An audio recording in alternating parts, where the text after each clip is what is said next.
मैंने ये वीडियो बनानी नहीं थी, मगर मुझे ये वीडियो बनानी पड़ रही है।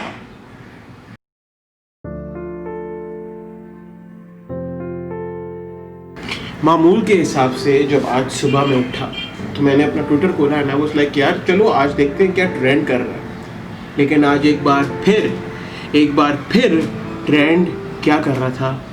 रेप, हैंग द रेपिस्ट, ये ट्रेंड कर रहा था। ये आज एक बार फिर ट्रेंड कर रहा था। आज से कुछ दिन पहले एक केस ट्रेंड कर रहा था जिसमें 6 साल की एक लड़की का रेप हुआ and after that she was burned alive. उससे कुछ दिन पहले एक केस ट्रेंड कर रहा था जिसके अंदर एक बंदा था, जिसके अंदर एक बंदे ने अपने भांजे या भतीजे की वीडियो और पिक्चर्स पोस्ट की थी और ये बताया था कि जब इसका कुछ लोगों ने रेप करने की कोशिश करी एंड व्हेन ही रेजिस्टेड, उन्होंने उसके एस पे गोली मार दी। द क्वेश्चन इज, आखिर कब तक एक रेप केस एक ट्विटर ट्रेंड बनेगा? आखिर कब तक हम लोग उसके ऊपर 4 ट्वीट्स करके कहेंगे यार हो गया, हमने अब we have played our part, we have tweeted about it, that's it, that's not it. मैं जानता हूं कि मेरे अंदर और शायद आपके अंदर इतना पोटेंशियल नहीं है, लेकिन वो लोग जो ऊपर बैठे हैं, मुझे आज तक समझ नहीं आया, hang the victim, hang the rape victim, hang the victim क्यों करते हैं? हैंग द कल्प्रिट क्यों नहीं करते? हैंग द रेपिस्ट क्यों नहीं करते? हैंग द विक्टिम का मतलब है विक्टिम शेमिंग, विक्टिम ब्लेमिंग। हमेशा ये बात कही जाती है कि यार विक्टिम का कसूर हो सकता है, लेकिन फेस से पहले ये बात तो लगाओ कि एक ऐसा लॉ तो लगाओ जिसके अंदर जिसने रेप किया उसको हैंग करो, उसको कैस्टरेट करो, उसको सजा तो दो ताकि वो डरे तो सही करने से पहले। हर बंदा ने, अब मुझे नहीं पता अब तक हैंग द रेपिस्ट का जो कॉन्सेप्ट है, लॉ है, पाकिस्तान में इंट्रोड्यूस क्यों नहीं हुआ। हम लोग हर दफा उठ के कहते हैं यार खैर है, पाकिस्तान में हर जगह रेप होते हैं, पाकिस्तान में रेप रेट कम तो है, कम से कम इंडिया से तो कम। What does that mean? क्या हम अपने आप को कंपेयर कर रहे हैं कि यार चलो ठीक है वहाँ पे 50% रेप, वहाँ पे ये रेप रेट है, हमारा इधर ये रेप हमारा कम है? What does that mean? What have we become as a nation?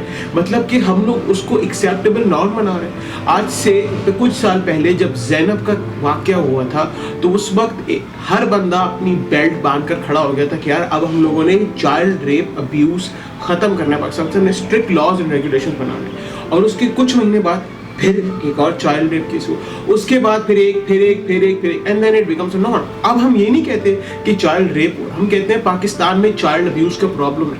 I mean from the fact that we were haunted by what happened with Zainab to the time जब हम ये कहते हैं कि यार पाकिस्तान में चाइल्ड अब्यूज की प्रॉब्लम है, we have made it a norm. हमें फर्क नहीं पड़ता, हम सुबह उठेंगे, 2 ट्वीट करेंगे, कुछ लोग कहेंगे यार बहुत बुरा हुआ, कितने जलील है, एंड दैट्स इट, हम भूल जाएंगे कि यार ऐसा कुछ हुआ।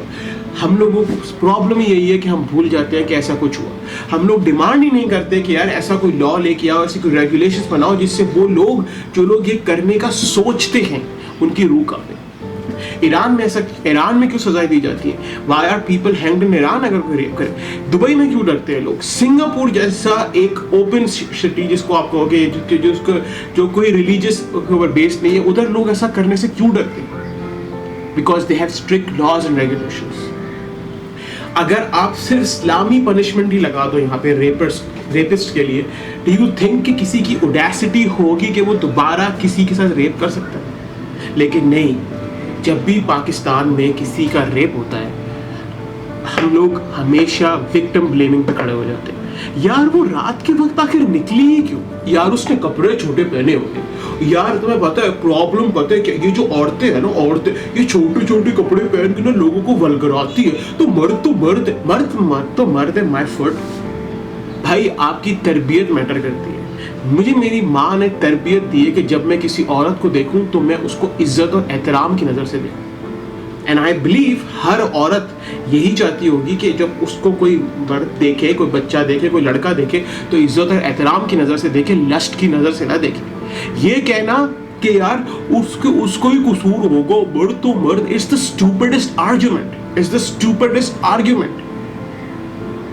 भाई एक मैंने माना कि हमारे मजहब के अंदर औरत पे पर्दा लागू किया गया, इस तरह से मर्द पे भी कहाँ पर्दा लागू किया गया। बहुत सारी ऐसी रूल्स एंड रेगुलेशंस हैं जो हमारे मजहब ने हमें बताई हैं, जिसके ऊपर आप भी फॉलो नहीं करते होंगे, मैं भी फॉलो नहीं करता हूँ। बहुत सारी ऐसी चीज़ें जिसको हम लोग नहीं फॉलो करते। बट दैट डजंट मीन कि हम वो बात ही छोड़ दें कि यार इसके खिलाफ लॉ होना चाहिए।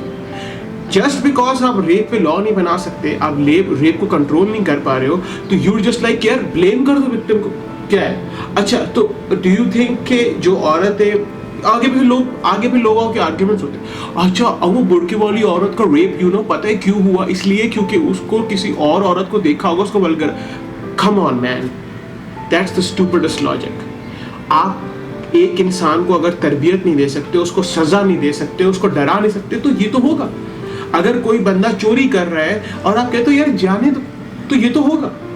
आप क्या समझते हो कि अगर आप पनिशमेंट्स प्रॉपर नहीं करोगे और हर तरफ एक प्रॉपर निज़ाम हो जाएगा तो ये सब कुछ ठीक हो जाएगा? भाई आपको पनिशमेंट भी बनानी पड़ती है, इसीलिए ज़िना की पनिशमेंट बनी है।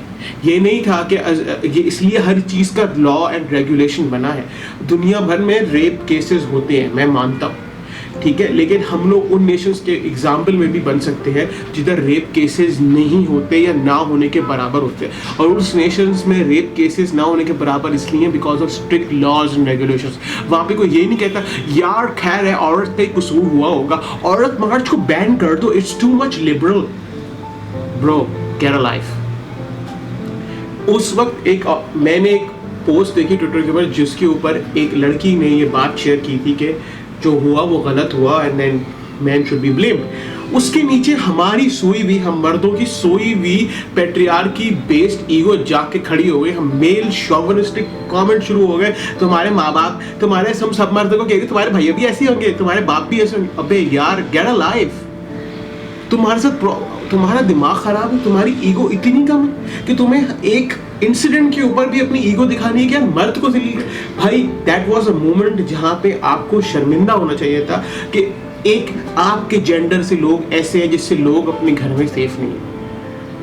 मतलब हाईवे के ऊपर एक औरत हेल्प मांग रही है और आप उसको रेप कर रहे हो and then you not at all शर्मिंदा कि यार इसको। लेकिन इसका हल होना है और इसका एक बहुत सिंपल हल है। वो लोग जो लोग पावर में हैं, they should pass a law, a regulation कि यार जब भी रेप हो, जो भी रेप करे उसको स्ट्रिक्ट पनिशमेंट दी जाए। उसके लिए माफी नहीं है, देयर इज नो माफी for this kind of people. उसके लिए माफी नहीं है, उसको सजा दो। दे शुड बी कैस्टरेटेड और दे शुड बी हैंग्ड। ये कहना कि यार होगा देखा जाएगा, जो भी बात, ये नहीं है। चाहे वो अमीर हो या गरीब हो, हर किस्म के आदमी को जो गलत काम करता है उसको सजा मिलनी चाहिए। यही रूल है रेगुलेशन से। ये अगर हम इस पे चलेंगे तो शायद हम रेप केसेस खत्म कर सकें। वरना उससे कुछ साल पहले ज़ैनब ट्रेंड हो रहा था, फिर कुछ अरसा पहले अभी जैन ट्रेंड हुआ जो लड़का था, और उसके कुछ अरसे बाद कोई और ट्रेंड होगा। यू नेवर नो, हमारा कोई जानने वाला भी कभी ट्विटर ट्रेंड बनकर रह सकता है। और उस वक्त हमें एहसास होगा कि यार अगर हम जरा सी मेहनत कर लेते, हुकूमत से मांग लेते कि ऐसा होता। क्योंकि दीज जो ऊपर बैठे they are dumb, they are deaf and डम। उन लोगों को समझ नहीं आ रहा कि यार क्या करना है। एटलीस्ट यू नो कि ये क्या करना है। There should be protection for women. हाँ मैं मानता हूँ कि रात का वक्त पाकिस्तान में सेफ नहीं है औरत के लिए निकलना, लेकिन बहुत सारे मुल्क ऐसे हैं जहाँ पे औरतें रात के वक्त भी निकलती है, उनके लिए सेफ है। वो एनवायरनमेंट सेफ बनाया गया है। उनको उधर लोगों को पता है कि यार अगर रेप होगा तो सज़ा मिलेगी। और अब कोई मुझे डिफेंड करने ये कह रहे ना यार आप यूएस में रहते हो, आप यूएस पे स्टूडेंट कर रहे हो तो आप यूएस का रेप रेट देखो। I am not saying that उधर रेप रेट नहीं है।